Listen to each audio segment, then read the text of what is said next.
This time as part 2 of our criminal justice system NAPOLCOM examination preparation. Let's take quiz, general information, part 2 of our criminal justice system to cover all other questions. In Babylon, about 1990 BC before Christ, this is credited as the oldest code prescribing savage punishment, but in fact, blank is nearly 100 years old. Code of Draco, Justinian Code, Sumerian Code, Hammurabi Code. So, it's in Babylon, Sumerian Code. Next, Justin, a basketball player, arrested Danilo for some legal ground, but he failed to file a complaint against the latter within the prescribed period of filing. What crime did Justin committed? Oh, it's already an arbitrary detention, diba? Oh, Justin, a basketball player, arrested Danilo for some legal ground. So, some legal ground, but he failed to file a complaint against the latter within the prescribed period of filing. What crime did Justin? So, this is already an example of flagrante delicto. A person, Justin, an ordinary person who knows the law, even though a basketball player, see some legal ground to arrest Danilo. So, flagrante delicto if the crime has been committed, or a crime is about to be committed or has been committed already. So the failure here to file a complaint, so therefore it's an arbitrary detention. It's either illegal detention or arbitrary detention. Let's try arbitrary detention, illegal detention. It is the branch of the administration of criminal justice system charged with the responsibility for the custody, as supervision and rehabilitation of a convicted offender. It's corrections. Next, it involves supervision of prisoners to ensure punctual and orderly movement from the dormitories, place of work, hospital, and churches in accordance with the daily schedule. It involves supervision of prisoners to ensure punctual and orderly manner. So it's control.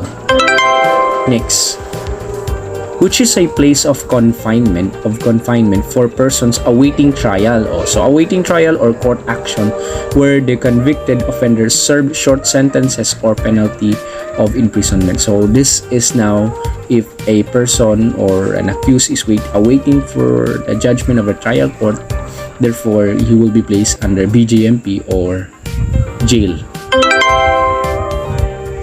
Capital punishment refers to blank. All of this, reclusion perpetua, death penalty, life imprisonment. Yes. Capital punishment, it's death penalty. Next. What is the type of jails under the supervision of BJMP? City and municipal jails, provincial and sub-provincial jails, insular jails, lock-up jails. Oh man, what type of jails under supervision of BJMP? Let's try lock-up jails, city and municipal jails. Next, this helps the prisoner or detainee in the resolution of his problems. Working, counseling, meeting, recreation. Helps the prisoner to resolve. So counseling. Next, the attempt to prevent future crimes through fear of punishment. It's the attempt to prevent future crimes through fear of punishment. Incapacitation, fear of punishment, deterrence, retribution, rehabilitation. It's either deterrence or retribution. Deterrence. Next, those who have been once on probation under the probation law are qualified. Those who have been once under the probation law are qualified to apply for probation, are disqualified to apply for probation, may be granted for another probation, should be confined in prison. May be granted, are disqualified. Those who have been once on probation under the probation law, they are already disqualified to apply for another probation. Under the Article 7, Section 10, Paragraph B of Philippine Constitution, the pardoning power is vested with the Chief Executive or the President of the Philippines. What correctional institution houses accused persons awaiting trial? If awaiting trial, it's jail.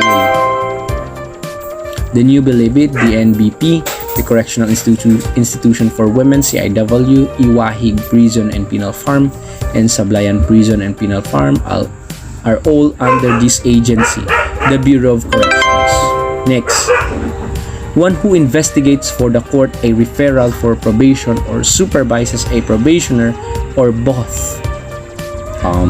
Investigates for the court a referral for probation, it's the probationary officer. Next, it directs, supervise, and control the administration and operation of all district, city, and municipal jails to implement a better system of jail management nationwide.